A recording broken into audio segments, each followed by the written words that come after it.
So, yun guys, good morning. Time check. Saktong alas 8 na ng 23rd of January.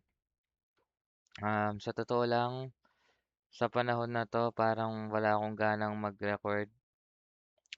Kasi iniisip ko pa rin kung ano yung gagawin ko.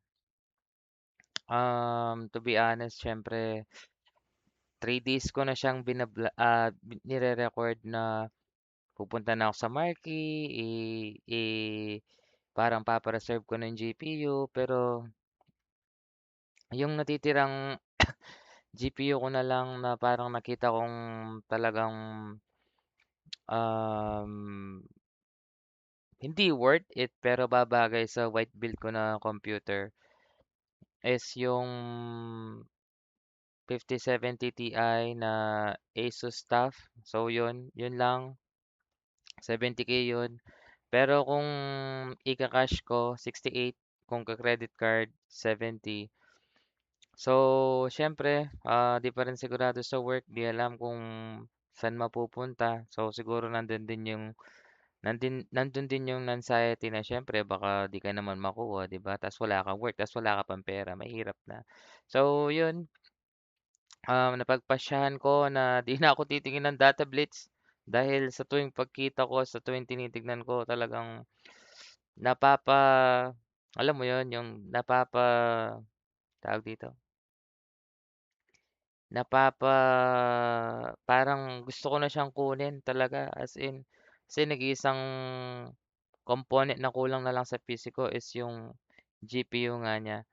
So, yun, pinangako ko sa sarili ko na di ko na siya titignan sa Google, sa phone ko starting today, pero ibo-bookmark ko siya sa PC para at least around, kailan ba 'to? Tignan natin.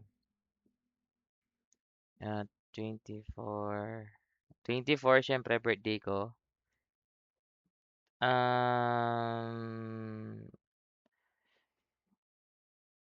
24, 1, 2, 3, 4. Ay, naku, ang lapit lang pala.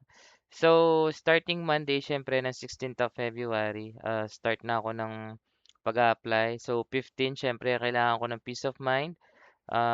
Di ako magpo-phone, computer, tulog lang buong maghapon. And then, sa 16, doon na ako tatrabaho. Kasi 1, 2, 3, 4, 5. Friday or 20th of February, doon lang ako makakapag para bang retract. Pero talagang gusto ko na talaga work from home eh. Pero yun lang guys, kaysa sa wala akong ma-video. So yun, never ko na siyang check yung 5070 Ti sa phone ko. Pero bookmark ko siya sa PC pero di ko na siya open. Yun lang.